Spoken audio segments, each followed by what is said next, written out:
Welcome to a very short video that is focused on showing different scan inspection examples using the ScanINSPECT system. The ScanINSPECT system is sold under a variety of different names, including ScanSTENCIL and ScanSTENCIL Lite, all three of which are ScanCAD International products. As you all probably already know, ScanCAD has been around for 30 years. We're currently in 53 countries with over 3,000 customers with these systems installed. Our website is scancad.com, but we also have the website stencilinspection.com. For the purposes of this short video, we're really focused on stencils. So this overall ScanCAD product suite slide shows all of the different inputs and all the different outputs, if you will, or processes that ScanCAD offers solutions for. For this video, we are focused on using the flatbed scanner with the Solderpaste Stencil and CAD data. CAD data in this case would either be DXF or Gerber data that has been imported to be used to inspect stencils. Yes, we are focused on 100% inspection with the goal of improving and assisting with process control on today's manufacturing floors. So it sort of level sets with you as far as what this video is about. We will be using this hardware today. This is our ScanINSPECT system on the left, again ScanSTENCIL or ScanSTENCIL Lite. As you can see, we have a Solderpaste stencil on the desk. Our transmissive light unit, our top light if you will, is over the stencil, pushing light down through the apertures to the scanner located below. This is an image of the scanner on the right. The scanner is actually located in this bench or desk underneath the desk, with the surface of the scanner just slightly above the surface of the desk. The glass calibration plate used to calibrate this system is also stored in a tray or a shelf below the scanner in a protected way. Those of you with this system know that this is either a sit-down or stand-up bench. It has adjustable legs here, so it's sort of what you need for your facility. Again, a little bit more on the hardware here. This is a contact system, so the scanner or the stencil is actually touching the surface of the scanner. So if the scanner faces up, the part faces down. In this case, we will be imaging stencils of the examples I'm about to show you. So the stencils are actually touching the surface of the glass. When we're inspecting wet parts such as printed solder paste, epoxy glue, or maybe three-dimensional objects like wire bonds and whatnot, inspecting those, we'll be using the focus capability of the scanner, and we will be using some sort of a standoff, so we actually will not be touching the scanner with that wet material. The lighting can be either top or bottom, and the examples I'm going to show you, we'll be using both top and bottom lighting. In one case, just top lighting. Again, top lighting, this light here is also called transmissive. Transmissive lighting, reflective would be the bottom lighting, the light coming up from the scanner. Again, this system is a calibrated system, so it meets the NIST certification, National Institute Standard Certificate of Conformity, NIST traceability. We will be, again, inspecting against Gerber data, which could be DXF.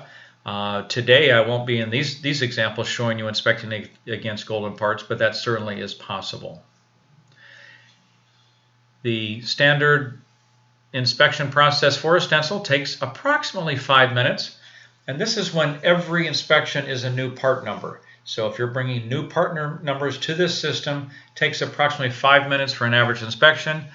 Why? Because we first need to import the Gerber data associated with that job, scan the part.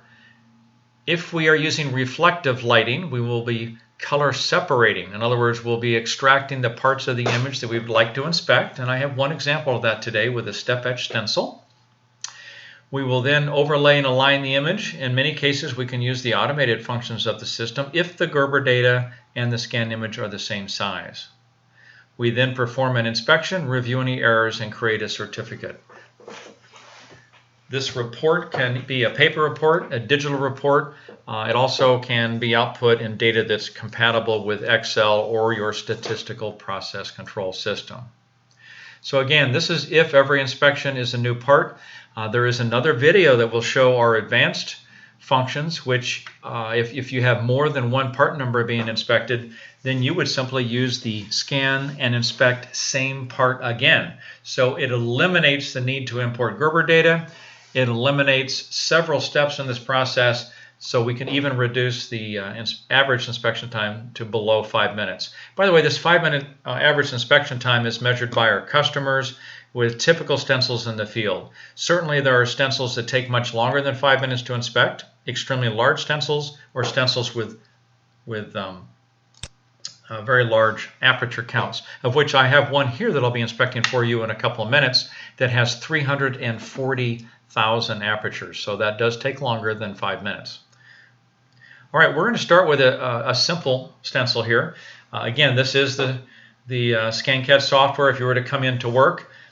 And if you were to run the function over here, if you came in and you would load a new job, for example, if you come up to the system with a new stencil to be scanned, many of our customers are using barcode today, barcode readers, and so they will use the barcode reader to zap the barcode on the product, which will load the job name, right? The part number, possibly even a serial number, if you will. But it's sort of how you set up your job. So you'll put in the job name. In most cases for stencil inspection, you want to scan the image and you want to import the Gerber at the same time. So when you click these both here and operate, now you'll have a choice of scanning, of course, in color, monochrome, etc., transmissive lighting, reflective lighting, all those things. Again, I won't go into detail in this short video here, but essentially you are scanning and importing, performing that function, and when that happens, you will receive an image like this. The blue image is the scanned image. If you get in close on this image, get in really close on this image, you can see that it's pixelated. This is a raster image. This is a scanned image. Whereas the Gerber part of this image is green. And if you get in close on these guys, you can see that I can actually snap to this aperture, and at the bottom of the screen you can see that this is a rectangle with a Gerber decode of 129, and this is the size. The units again can be in metric or imperial or inch units, if you will, whatever you would like. Okay, so for the purpose of this short video, we're going as fast as we can. So again, we've imported the Gerber, we've scanned the image, we did that from the main menu. The next step is to overlay and align. There is an icon over here that automatically overlays and aligns the image, the Gerber data on the image, as long as they're the same size. If they are not the same size, then you will move through these functions here, which will flip, rotate, and move the data around over the image so that they can be overlaid nicely. You then run the final line where you check your corners, and I believe this comes in pretty, yeah, so you can see it comes in very, very good here. I can turn off the green on top of the blue there, and we can see this upper corner is in great shape. I'll come to the lower left corner. We can see that this is indeed great shape. If there was any kind of skew or rotation, this is the icon that's used to eliminate any skew. So again, imported the Gerber, scan, run the automatic overlap if the data is the same. This encourages you to have the data be the same when you import this data. So in other words, when you have data prepared for inspection, try not to have a step and repeat image of 1,000 different stencils or possibly logos or some sort of title block or other kinds of data that would make the Gerber data a different size than the stencil. If you do that, again, it's okay. It just involves a couple extra steps there. When you are ready for inspection, there is something called, well, this is the icon here for inspection, and this is something called Gerber Comparison Check. If you use the Auto Detect feature, what it's going to do is it's going to look at all the apertures in the aperture table and select the inspection level that is appropriate for this stencil. Again, each customer has the ability to create their own recipes and to inspect at different inspection levels that they like. I'm running in mil format now, so you can see my inspection levels are all in mils. If you're running in metric, you would actually have your inspection levels in millimeters or microns.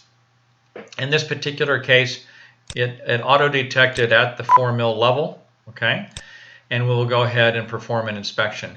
By the way, in more detail, we can talk about these other features here in a different video. Again, I'm attempting to go fast. Also, the histogram is a very nice function, but again, we won't waste time on that right now. So essentially, when you run this function, it performs an inspection. It compares all the Gerber data against the scan image. It found a total of 57 errors. If you look at the errors at the bottom of the screen here, you can see that it numbers them from, in this case, 3 to 57. If I hit next, it's 4 of 57, 5 of 57, etc. And every time I move, it's moving me to an error cross. I can hit, here it says N for next, P for previous. So I'm going to go to error number 1, the first error, and zoom in. Okay? So here I am at the very first error, and I have Gerber data where there is no raster image. So in other words, I've got a stencil that is missing an aperture for some reason. If this is a brand new stencil, perhaps the laser did not cut this aperture out, or there was some other problem when they were creating the stencil. If this is an existing stencil, the aperture could be blocked with some solder paste or some other foreign object, if you will. In this particular case, this happens to be a stencil where the aperture was completely missing. Why do I know that? Because the aperture next to it actually had some partial laser cut. There was some cut on this, so there's some light coming through an aperture here and no here. So this is probably a situation where there was some sort of a power surge or problem with the laser, and so that aperture was not cut. Now again, I'll zoom out. I'll go P for previous, previous. So those are the first two apertures up there. So next. The next aperture, you can see that it's jumping to is over here, and we have an alignment issue with all of these apertures. So here the CAD data is aligned to the right relative to the actual stencil. So this kind of a problem we typically see on a manufacturing floor when an incorrect release of Gerber data is being used against the stencils. For example, you might have a Rev 1 Gerber data against a Rev 2 stencil. Perhaps there was an engineering change at some point where the CAD data was adjusted for a stencil, and this is a Rev 2 stencil. So this could be the situation, or again, there could be some sort of a, if this is a brand new stencil and the revs are correct, this could be some sort of a CAM error, when creating the cut data. So the stencil data, for some reason, was shifted to the left relative to the CAD data. Regardless, this is a very serious issue and one that should be resolved before the stencil is put into production to understand what in the world happened here. I will skip forward through these errors here and run to the next error. This is typically an error, the type of error you would see in a BGA when cleaning was not sufficient. So we have a partially blocked aperture here, a completely blocked aperture here. So that's what it looks like when solder paste is blocked in the apertures of a BGA. Again, we have a different alignment issue with this PLCC device, etc. So I believe that's the errors for this job in general. Just really, those are the key errors that we had here. So if you are complete with this, and unfortunately this stencil is not one that you want to put in production, perhaps you just want to go ahead and if it was blocked apertures, to clean them. In this case, obviously, we'll have to order a new stencil or have a new stencil fabricated to do a fix here. There is another thing that can be done for stencil fabricators. If indeed these apertures did not drop, there is the ability to go ahead and create a rework file. So I'm highlighting that on the menu right now for a stencil fabricator. So you can create a rework file. If I hit F1 for help, you can see how this function works. Essentially what it's going to do, it's going to create a file that only has the Gerber apertures in it that did not get cut for some reason. That way, this stencil can be put back on a laser and these two apertures can be cut in precisely the correct position, so the stencil does not need to be scrapped and thrown away. Okay? Again, very valuable for stencil fabricators. For stencil users, we hope that you never get to a situation where you receive a stencil like this, with the stencil apertures did not drop. For the stencil user, the important errors and the important learning here is cleaning. When you clean a stencil, to inspect it prior to going back into production. ideally to inspect it before you store the stencil while you're still in the cleaning process, but if not, at a minimum, inspect the stencil before it goes into production to avoid potential solder paste defects in production and all the added value and cost of having that happen. Okay, again, the stencil system here, ScanINSPECT, is designed to be used by stencil fabricators as well as stencil users. When the inspection is complete, part of that 7-step process we talked about, the next step is to go ahead and create an inspection report. Okay, so basically I'll just say inspect report. Okay, now you could have the serial number here, and again the operator has the ability to enter this or use the barcode reader if they wish, and it will go ahead and create a text file. This text file is something that can be edited. So in the text file, I'll go ahead and enlarge this so you can see this. The text file has header information. It has the name of the job, the date and timestamp, potentially a serial number as you can see here if it was entered. It also indicates what type of inspection was done, how many apertures, what inspection level, when it was last calibrated, all of those kinds of things. All of the recipe, if you will, that was used. The operator is able to go ahead and put in their name right here. So they could put in their name into the document if they wish. It's however you would like to do that for your operation. Hopefully, in most cases, you don't have any errors. But in this case, obviously, we have our 57 errors.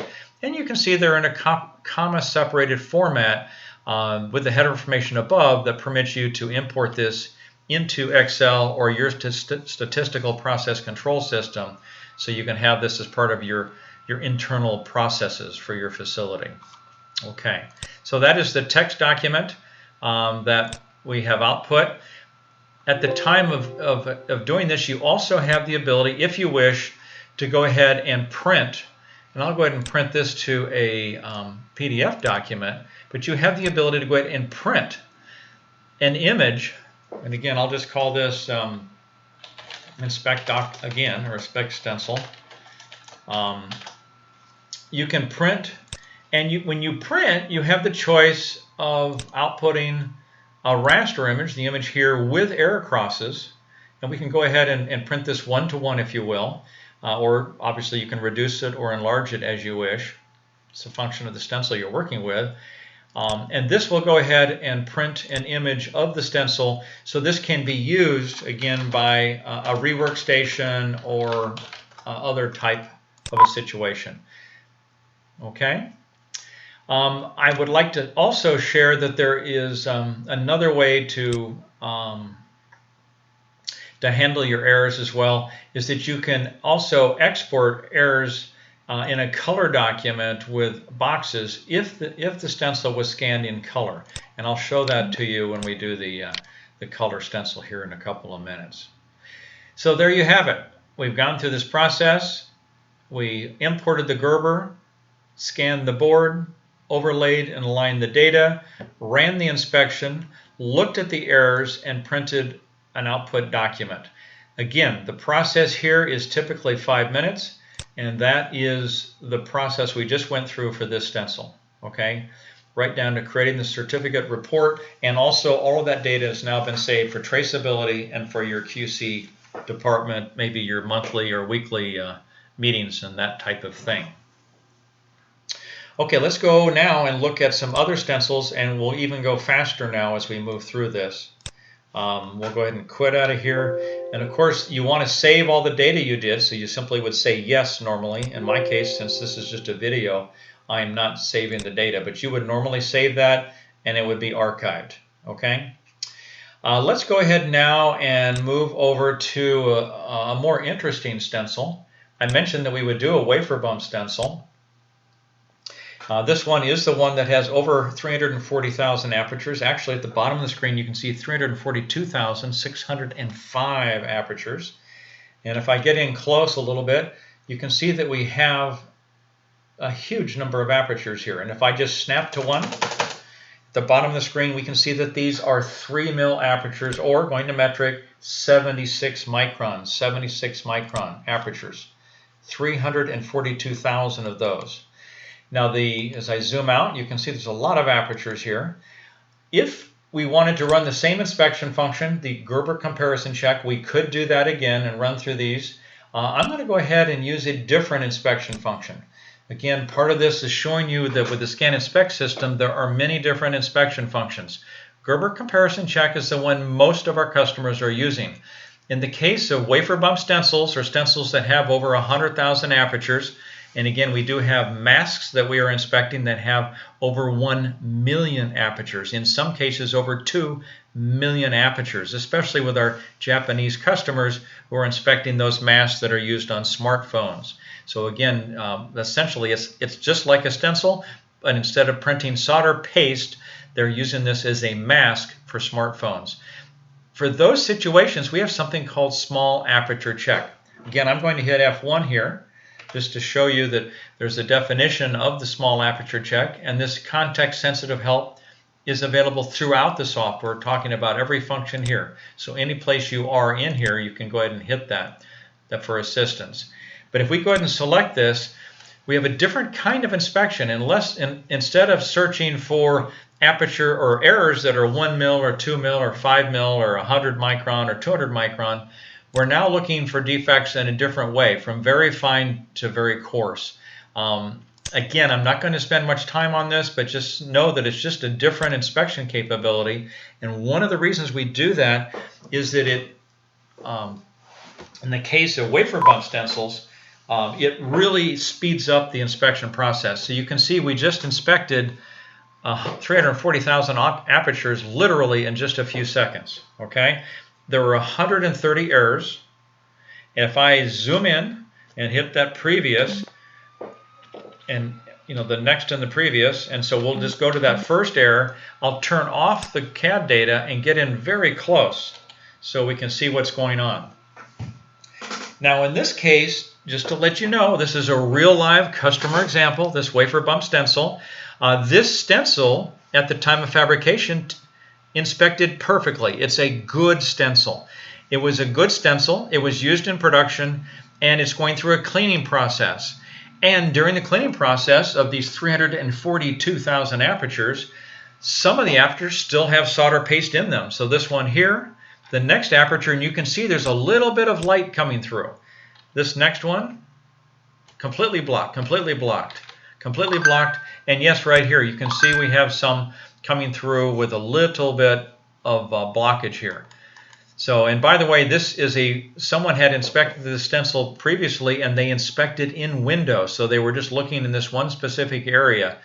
And if I go over here, you can see that. You can always click on this, inspect in window, if you want, okay? And that's true with all of the inspection functions. So we have the ability to inspect in window, so you don't need to inspect the entire stencil if you don't want to. But anyway, in this particular case, if I zoom around now and zoom out, you can see that we have solder paste blocking 132 different apertures out of 340,000 apertures. Okay, what does that work out to be? Let me go ahead and divide that right here. Divided by 340,000 apertures. So you can see that we are 99.9999% good. Okay? Okay, 99.9999% good. But if you look at this, you can see that if you actually use this for printing balls on BGAs or solder paste on BGAs, that you actually will have almost 100% loss of your BGAs. There are only like 1, 2, 3, 4, possibly 4 BGAs that don't have an error, a missing ball. That is horrible. So you can see how important this is to run this through the ScanCAD ScanINSPECT system. Again, I could do the reporting here and all of that again, which we won't bother doing.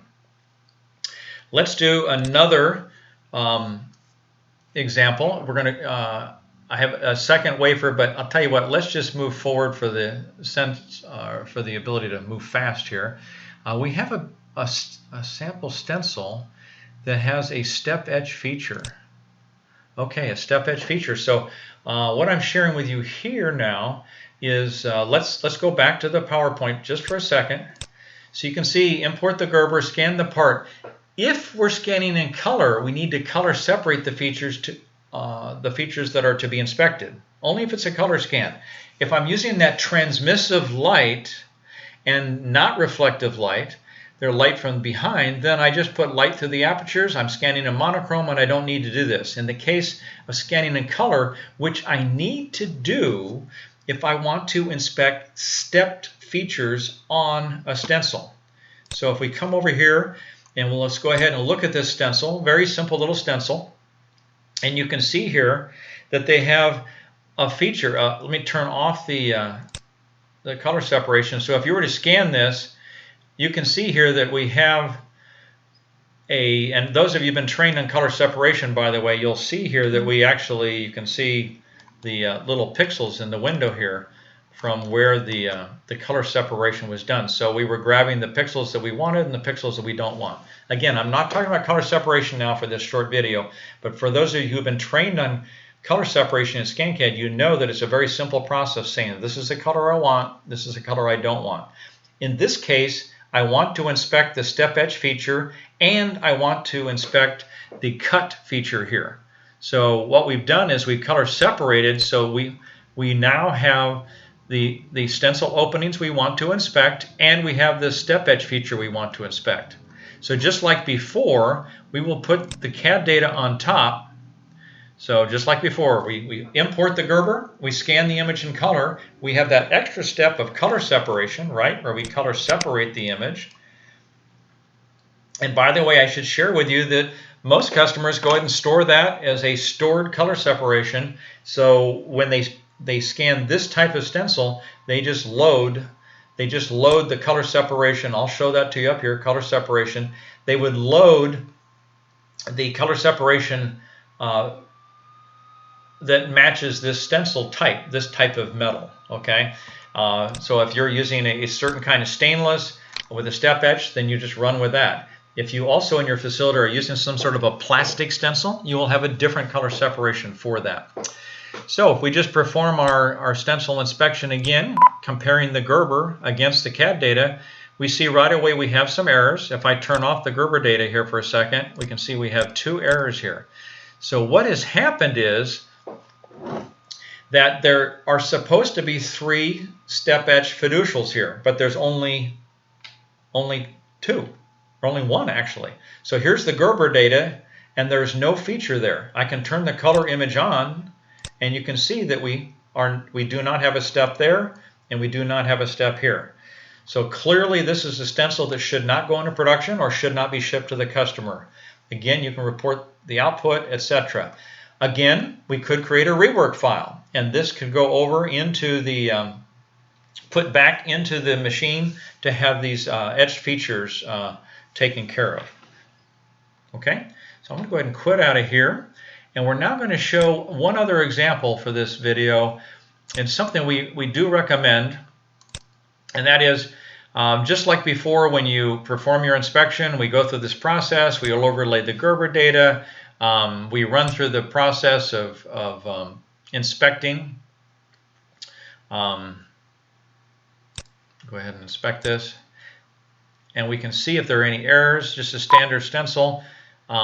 We see that there are 4 errors, and if I come in close, we can see what these errors are. Here we have that same laser cut problem we had before. Okay, here we have some sort of alignment issue like we did before, and error number 4, we still have this blocked aperture or something like we did before.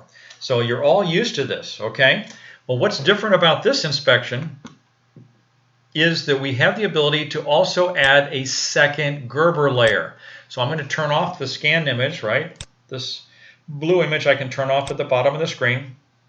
And if we zoom in, we can see that we have on layer 2, I have put the original Gerber file prior to modification.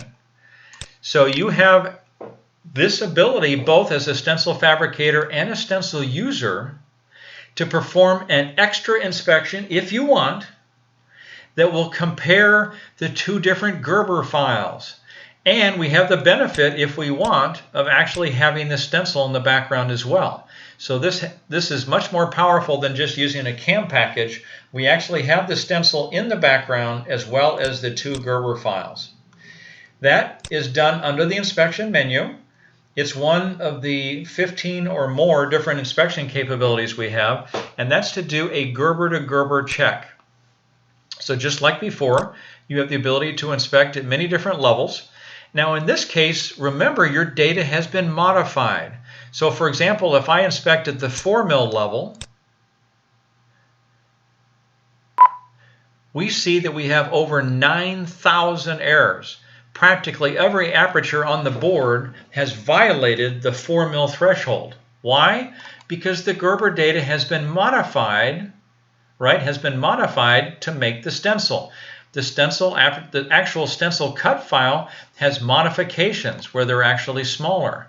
Okay? And even with your eye, you can see that we even have some other situations here going on. So let's now go ahead and run that inspection again, but this time let's run at, let's say, a 6 mil inspection level.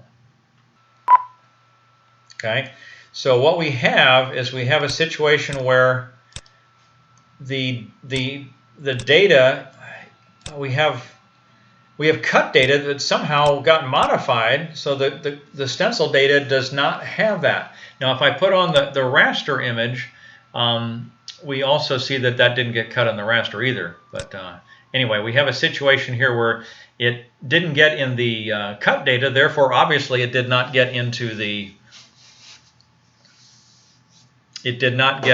final file, into the cut file.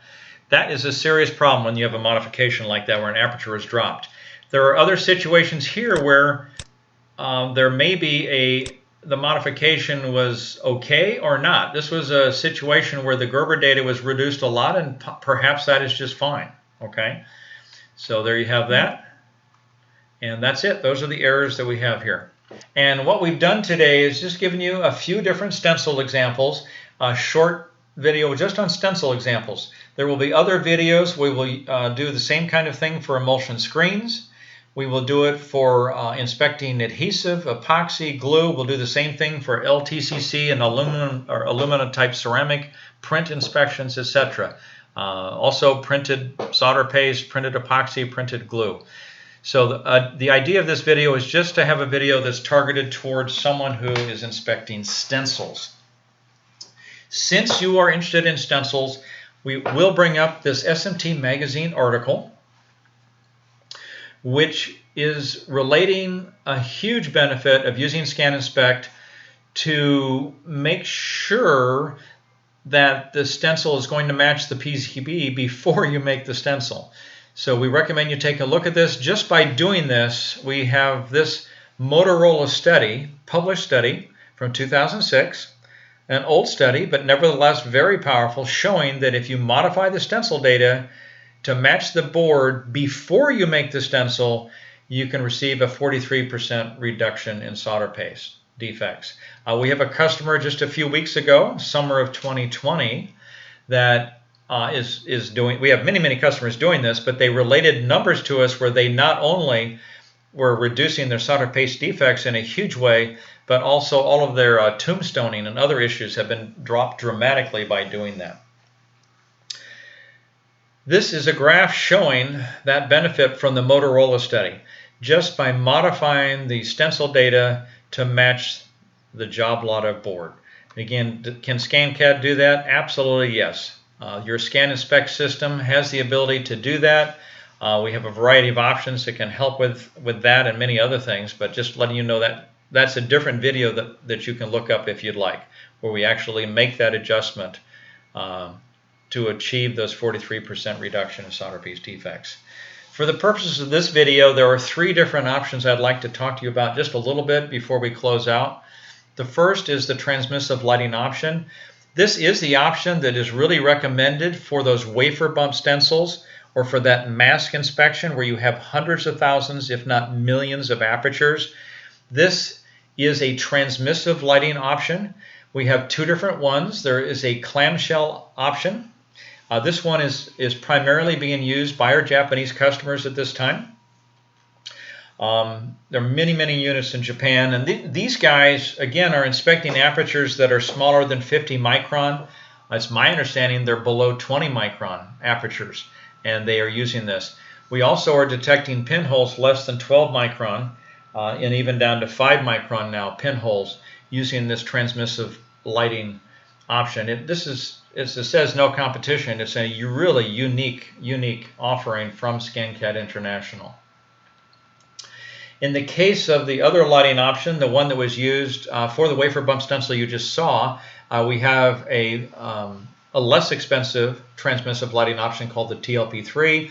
Essentially, it's a scanner lid with a light inside that fits right on top of the scanner.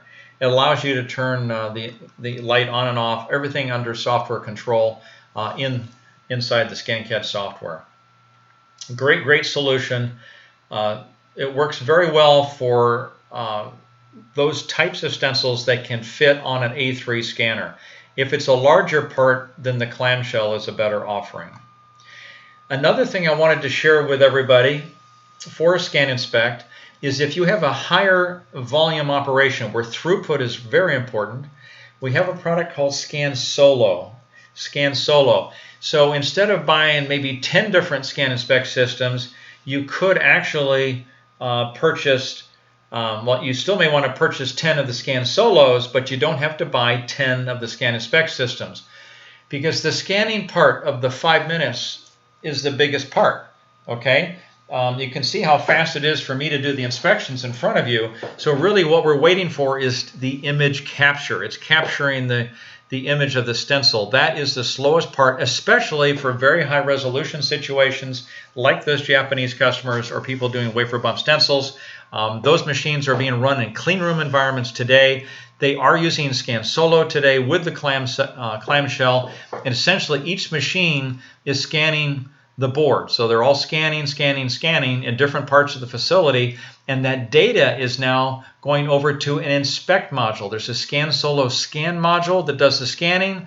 There's a ScanSolo inspect module where the inspection takes place, possibly in an engineer's office or someplace else on the factory floor, maybe not even in the clean room, for example. So the images are all captured by serial number, and the images are processed in a different room. So this really increases your productivity and throughput using the ScanCAD system. It is very modular. There's obviously a price performance benefit because it's lower cost than a full ScanINSPECT system if you're able to do this kind of breakup, if you will. It also provides some redundancy. So there is some backup, obviously, if you had a scanner failure, though I should say that it's incredibly rare that our scanners fail. We have scanners that are running out there for over 25 years now in production environments. Very rare. Scanners are only damaged when they're moved around. So that's the two different lighting options and the ScanSolo option. This is now the metrology option, metrology software called ScanMeasure. This is another package that we strongly recommend you consider adding. Just a little bit of extra money can be added later if you wish, if budgets don't permit. But the ScanMeasure option permits you to have your metrology capability right on your ScanINSPECT system. So you have the kinds of capabilities that you only see on a $50,000 US or more expensive metrology system. Also, you get that full traceability you have with ScanINSPECT. All of the images, all of your measurements are all captured and stored safely. Not only the report that you're outputting, but all the images and the measurements are captured and stored. So really cool. It is using the same exact hardware, so that same glass grid, that same scanner. The system has a very large field of view compared to traditional, let's say, camera-based measurement metrology systems. We now have really an A3 size field of view. We capture the entire image, so a large field of view versus the typical half-inch or 1-inch square inch type of field of view that you would have with a scope or a camera-based system. We have a full 12 by 18-inch field of view, and the images we're handling here can be, based on scan resolution, up to 2 or 3 gigabytes in size. The ScanCAD system has no trouble handling that. So essentially, you are able to move through and measure diameters and widths and all point-to-point measurements and all this good stuff. You can add all kinds of notes and annotations on here. All of these things can be taken back against tolerances, measured to against drawings and whatnot. All that you would expect in a typical metrology type system. The output is again something that, well, here is a sample output here that you can modify here before it actually gets output into an Excel type format, a comma separated file. So great traceability, very powerful measurement, a low cost software option. So there you have it. This is a short video talking about stencils, stencil inspection, showing some stencil examples. And really, as you can see, it ties in with these other benefits that are all related to ScanCAD systems from around the world. So it's been a pleasure to share this with you, and we look forward to hearing from you if you have any questions. Thank you so much.